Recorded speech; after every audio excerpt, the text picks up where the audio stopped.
screen. So here we go. Okay, I'm gonna share my screen. I'm gonna show you the Greece trip itinerary stuff, real quick. So let's do that. All right. Man, it's been a while since I've done these virtual meetings. Okay. So yeah, it's called Gretchen Odyssey. We're gonna move just to the itinerary. This one is pretty different in that you stay in the same hotel every single night, because most of the trips you're moving, you're staying one night, 2 nights max, really, in one hotel. So that's kind of cool. So here's the itinerary. I'll make it a little bit larger for you. Um, so, yeah, sightseeing in Athens, visit to the Acropolis. Let's see. All right, our group leader for the Greece trip has just arrived. Okay, can you see my screen? All of you? Yeah. Okay. So let's see. And all right, so we got Jamie. Welcome, Jamie. Okay, we'll go back to this. So you see the Parthenon. You go to the Acropolis Museum. You go to Delphi, visit the archaeological site and the museum. You go to Cape Sunion, visit the Temple of Poseidon, and then you visit 3 islands: Hydra, Poros, and Aegina. And then Peloponnesus, Corinth Canal. That looks cool. I saw pictures of that. That looks awesome.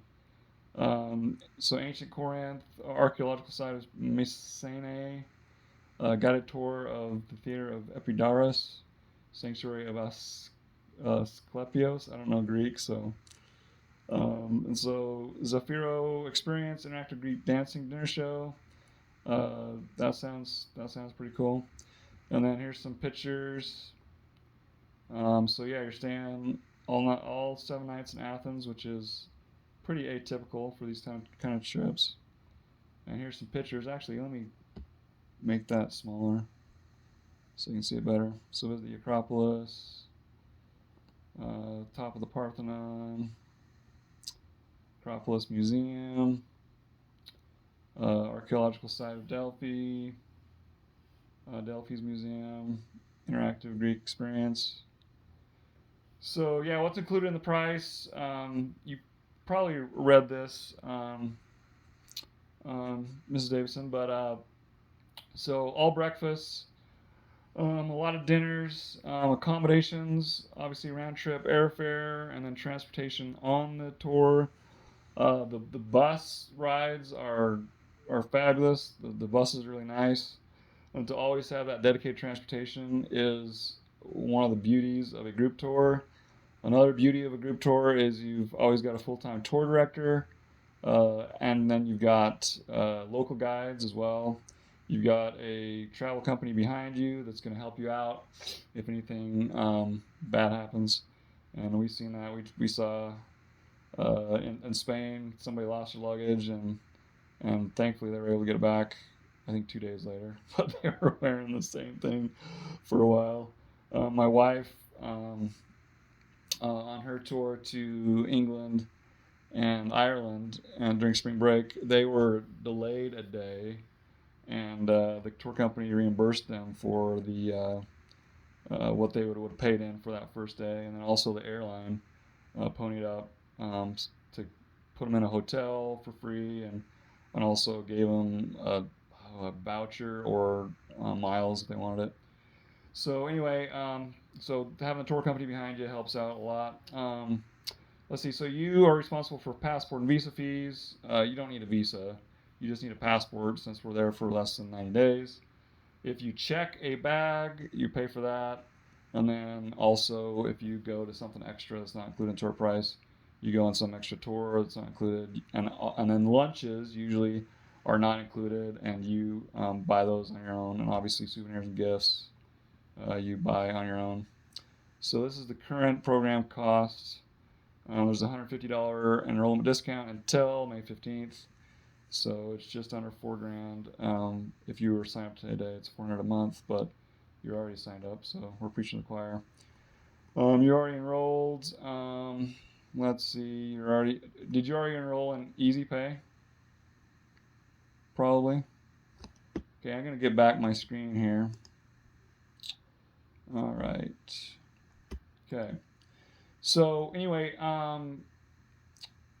Kimberly, do you have any specific questions about the Greece trip? I don't think so.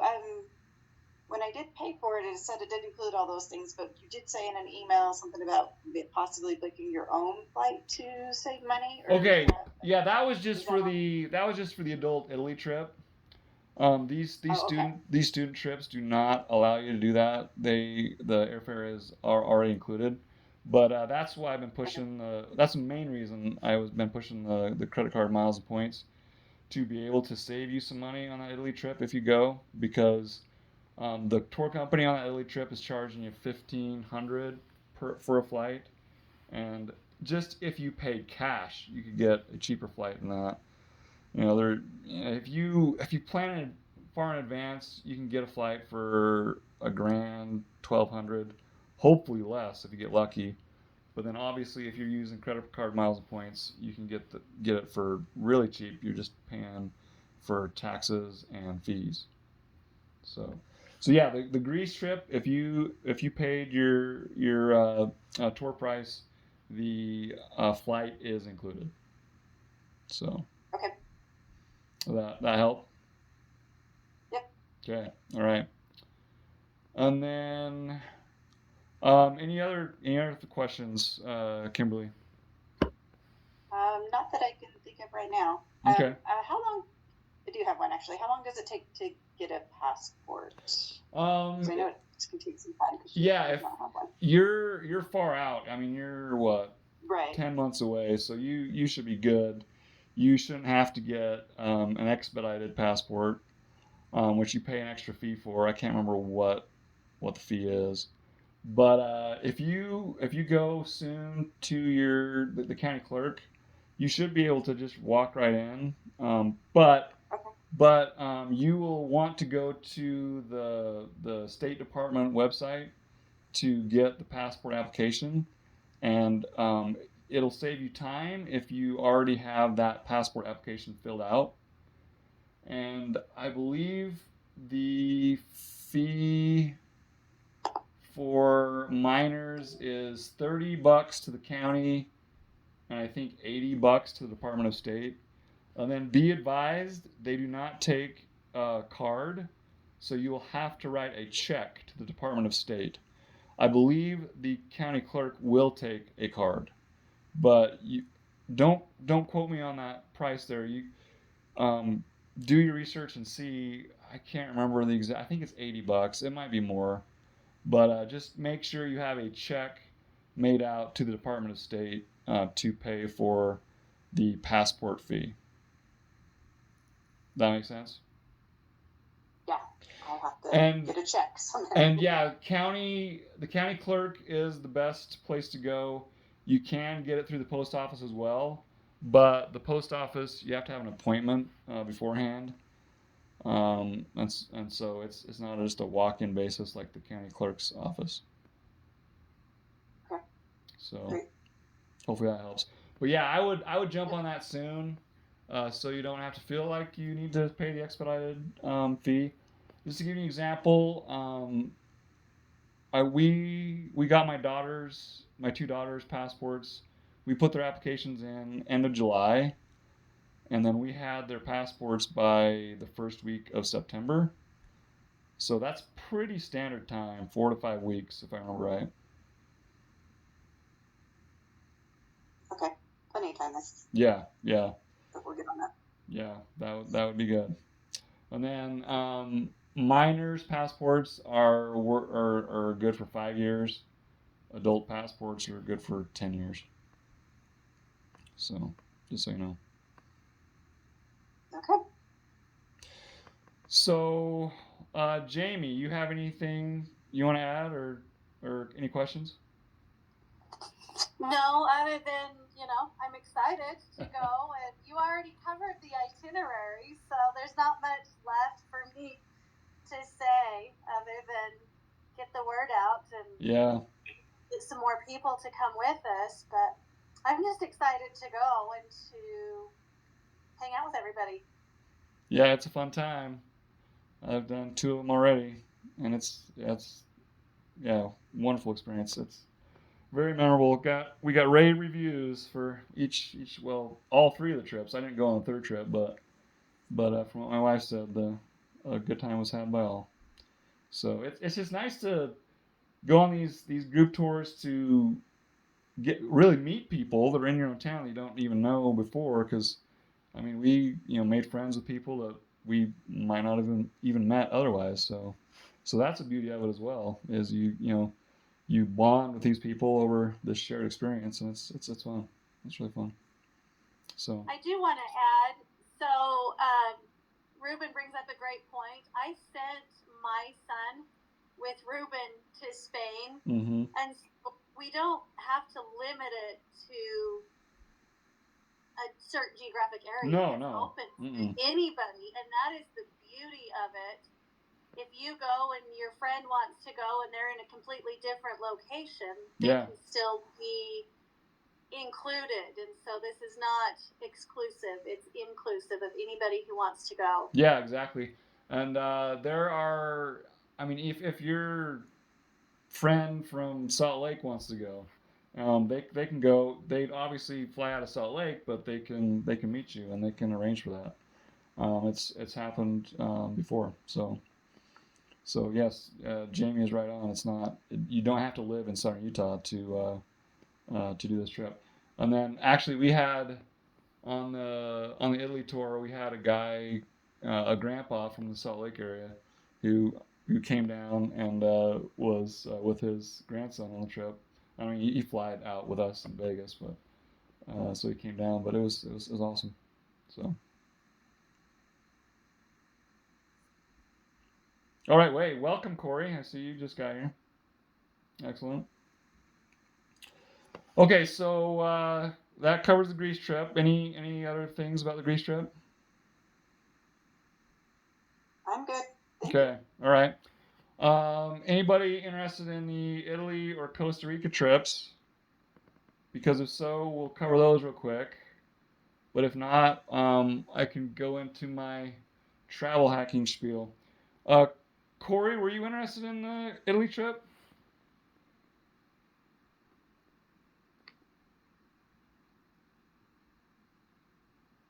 No response.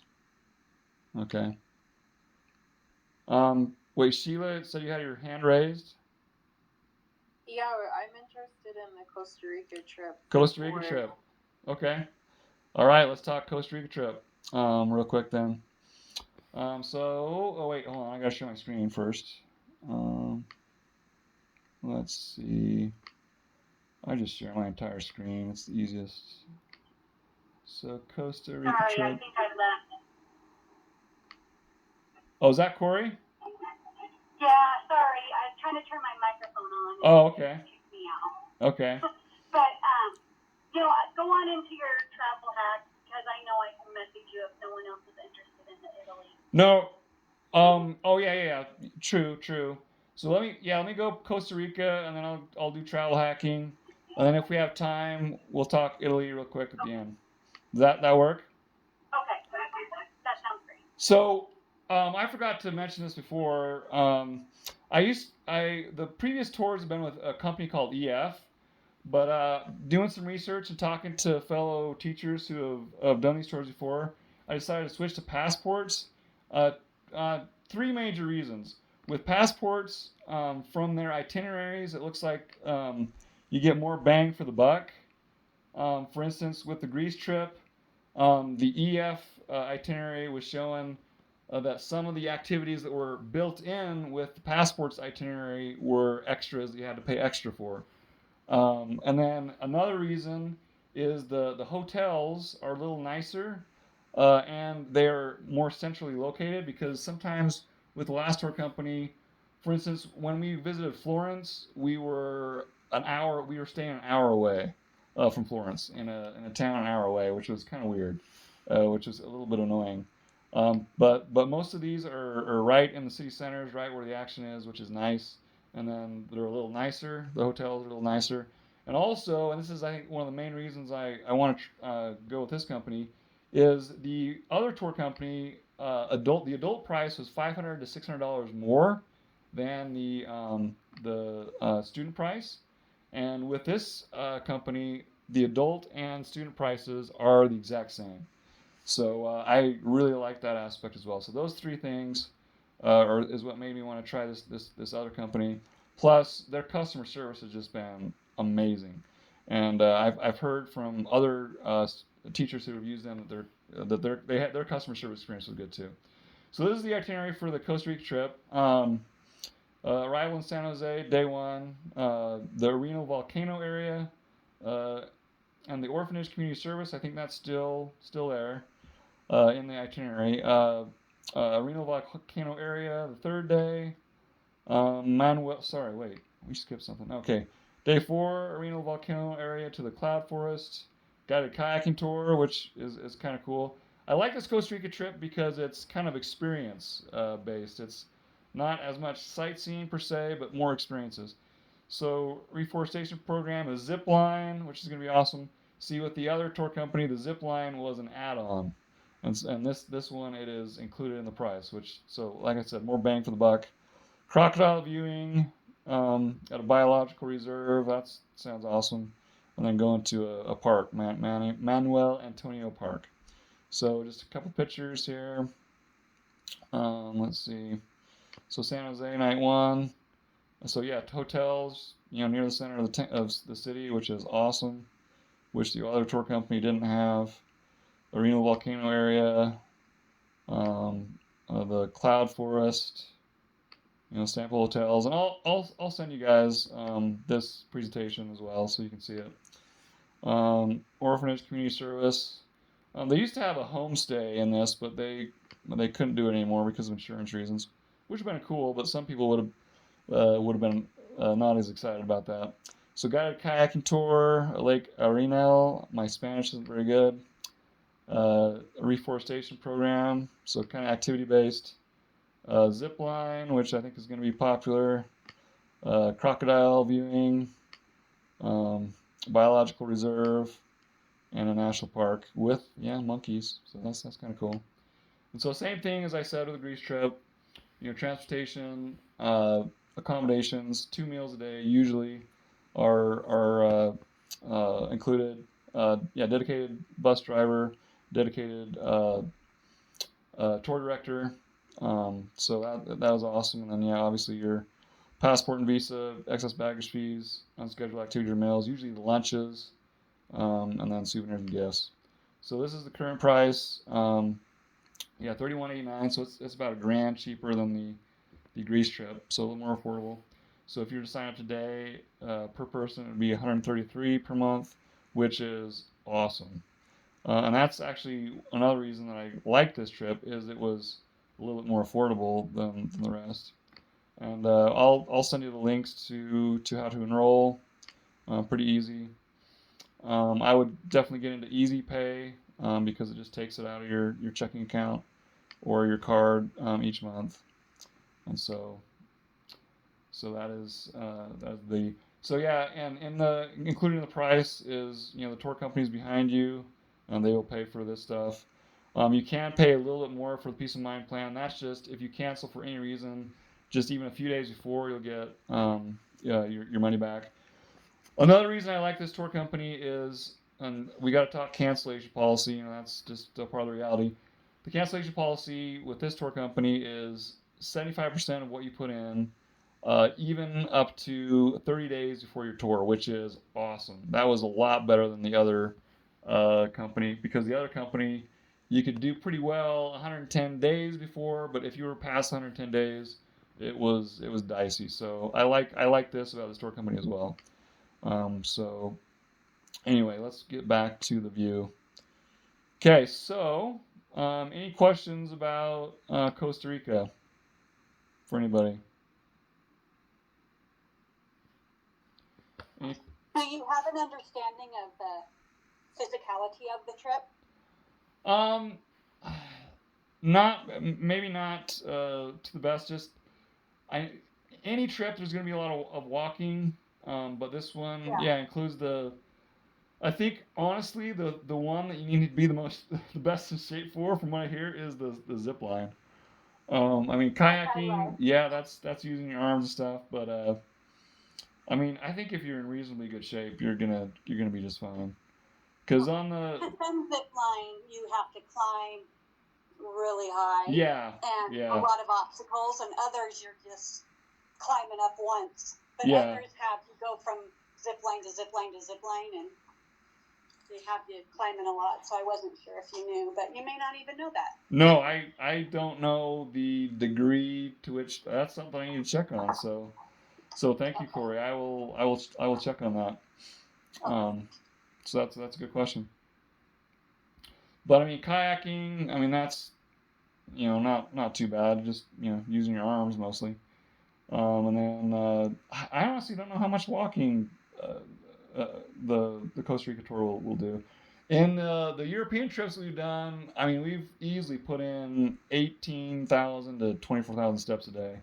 I think in Spain we averaged 20,000 steps a day, and it's walking of the good kind. I mean, you got lots to see, so just plan on that. So, okay, Sheila or Kimberly or Jamie, any questions? Mine's just about like you said, playing our cards, right? Okay. All right. Well, I'll go into my travel hacking spiel then. So yeah, a while back, my wife and I were just wondering, okay, how can we love travel? How can we do it affordably? And about that time, we started watching these YouTubers called Carrie and Nate, which I've referenced quite a bit on the Facebook page in my posts. And there were a couple of Carrie and Nate's videos that they showed, hey, we're not paying cash for this. We've used credit cards to help us get this for pennies on the dollar, basically. So what you do with earning credit card points and miles, and first of all, a lot of people have an aversion to this. They think, oh, we're gonna go into debt. Oh, we don't need to do this. It'll hurt our credit score. Well, I'm almost 2 years in, and my credit score is a little bit better than when I started. So it dings you a little bit when you first sign up for the cards, but every you wait about 3 months in between cards to play it safe, and it only dings you like 4 to 8 points, and then a month or two later, those 4 or 8 points come right back, and then actually I've seen it raise a little bit more because you have more available credit and you're not using it. But you got to go into this knowing that you've got to do it responsibly. You've got to pay off your credit card every month and not obviously accrue any interest. Just use it like a debit card. Like for instance, my wife and I, we pay it off in full every single Monday. Just use it like a debit card. So that's my disclaimer, going in. Don't be afraid of it. There's a lot of people who have a huge aversion to it. Oh, credit cards are bad. No, they're not bad if you can pay your bill every month and you use them to leverage points to get you this very cheap travel. So the cards that I have been talking about in my posts, the Chase Sapphire Preferred and the Capital One Venture card, those would be the best ones to start. The Chase Sapphire Preferred gets you 80,000 points right now. That's an elevated offer from 60,000 that it's always been. And actually, when we signed up for it almost 2 years ago, it was 60,000. So sign up for it and you'll be doing better than we did. But Chase points, I value them the highest because Chase has what's called the best transfer partners. And the reason I tell you to go to these bank cards, these Chase cards or the Capital One cards, is they are transferable points that you can transfer to a lot of other partners. For instance, two of Chase's transfer partners that are just awesome are United Airlines and Hyatt Hotels. And Chase is the only transferable credit card points that will go towards those two.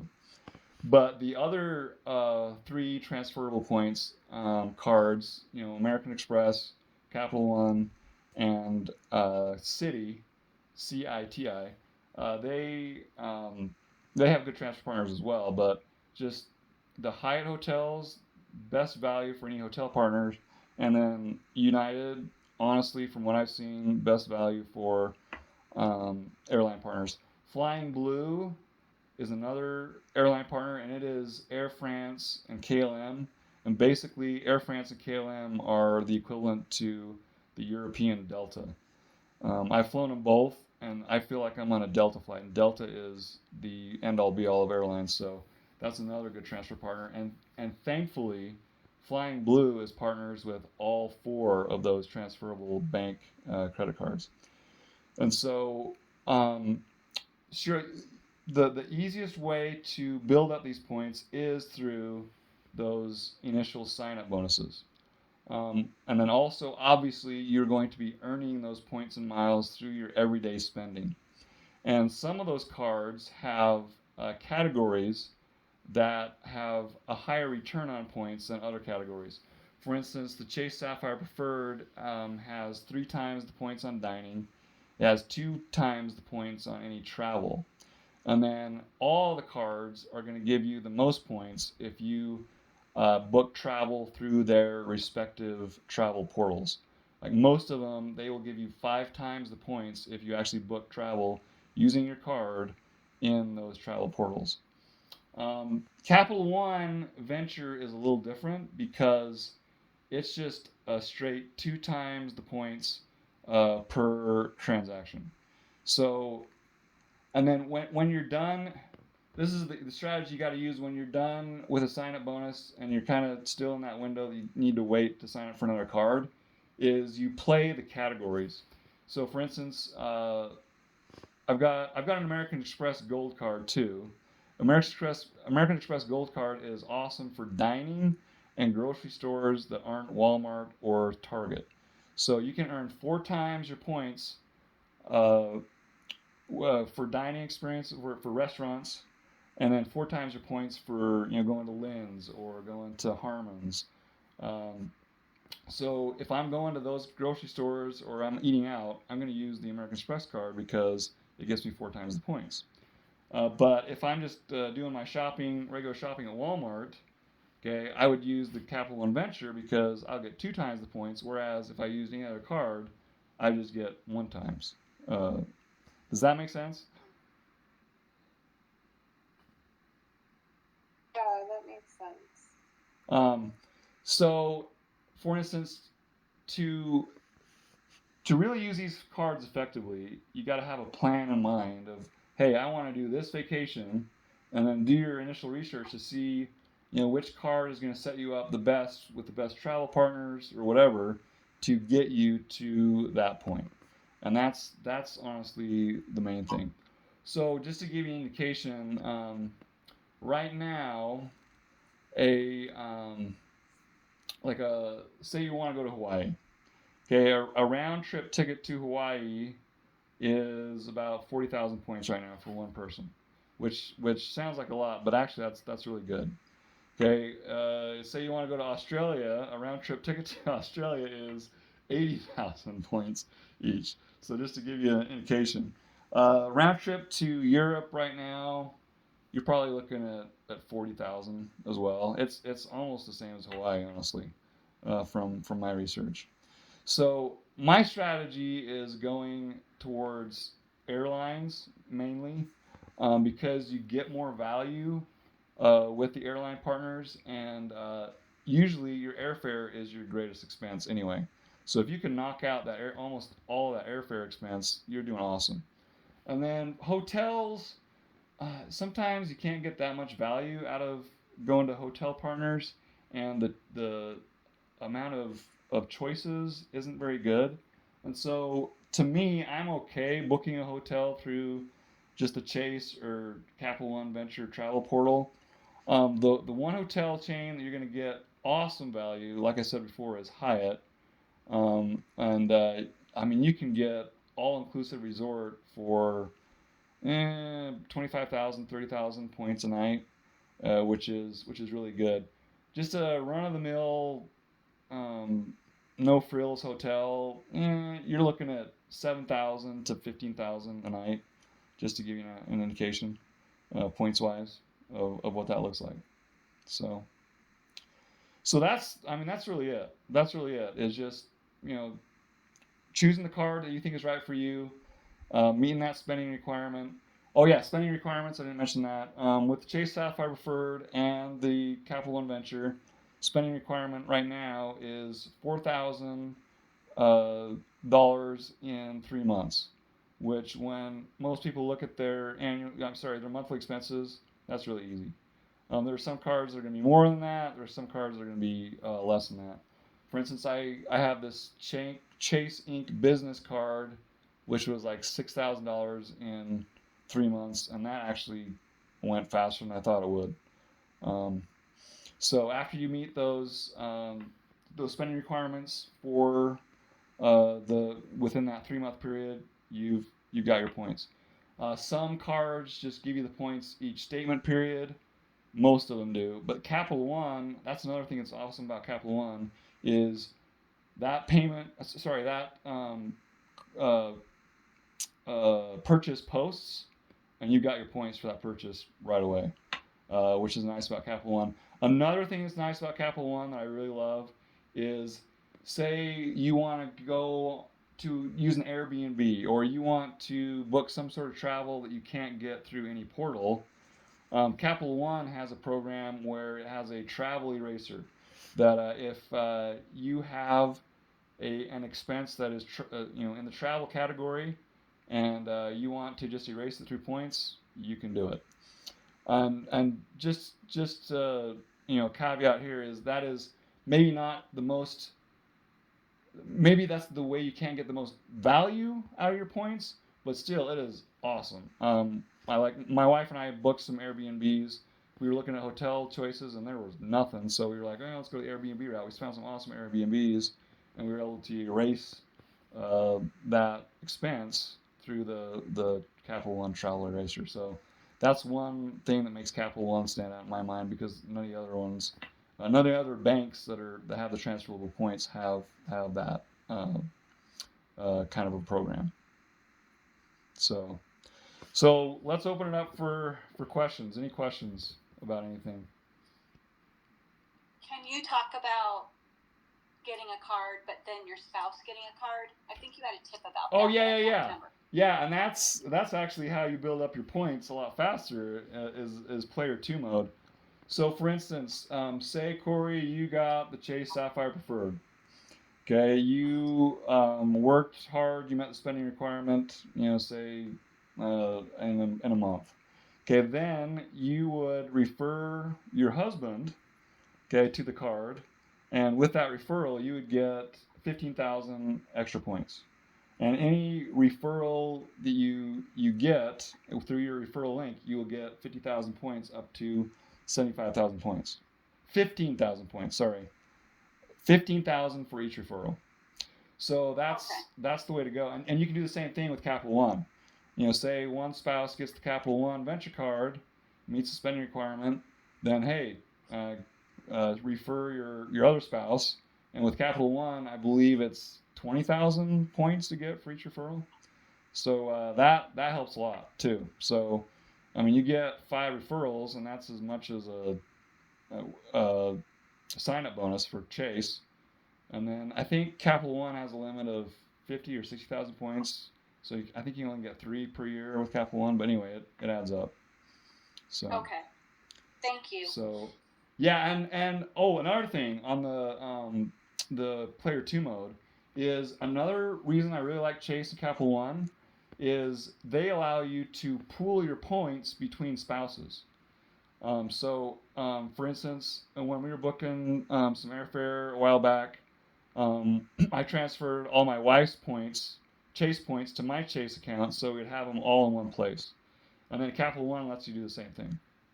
However, Citi and American Express do not let you do that. So that's one of the advantages of Chase and Capital One as well. That's another reason I'm so high on Chase and Capital One. So good question. Do you have all 4 of those cards? I have Chase, Venture, and American Express, and I'm gonna start with Citi here pretty soon. So are you just reading all the fine print to know where you want to use your card at each, each location? Yeah, exactly. When you go to Walmart. Exactly. Okay. And that's why I said after you meet the spending requirement, okay, you play your categories until you can get your next card to start building up points that way. But know your categories. Like for instance, that American Express Gold card. I always use it for dining because it's 4 times the points. I always use it at grocery stores other than Walmart and Target because it's 4 times the points. And then the Chase Sapphire Preferred is 3 times the points for dining. So that's kind of nice. The Citi card I'm actually looking forward to because it's the only card that has a multiplier for gas. It's 3 times for gas. So that's kind of nice. Which one is that? The Citi That's card? the Citi Premier card. Okay. Yeah. Thank you. Mm-hmm. All right. Okay, Sheila, you have any questions?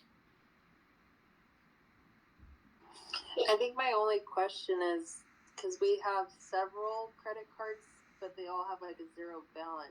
I don't know if we can upgrade to that. Like, No. we have a Chase and we have a Capital One. You can downgrade, but you can't upgrade. If you have another Capital One card, for instance, say you, Sheila, have another Capital One card. This is the way I would play it. I would apply for a Venture card, and then you meet the spending requirement, and then you refer your husband. And if your husband is not previously a Capital One customer, he can get that. You can get that sign-up bonus from him. That referral bonus. The referral bonus. Okay. That but makes sense? I wouldn't qualify for that just because I already am a Chase member. Yeah, you might not too. If you already have a Chase card and you already have a Capital One card, it should be you referring your husband. That is, if your husband doesn't already have a Chase or Capital One card. Okay. Because if he doesn't, then you can get the referral bonus for referring him. Makes sense. Thank you. Yeah, you're welcome. So I will send out. I posted them on the Facebook group, but I'll send out the links and all the card stuff to you guys either tonight or tomorrow morning, if that works.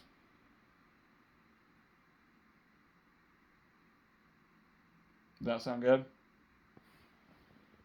That sounds great. Thank you so much. Yeah, you're welcome. You're welcome. Thank you. Okay, you're welcome, Sheila. Thank you. Okay, we'll see you ladies. All right, good night. Okay, good See you night. later. Okay, see you, Jamie.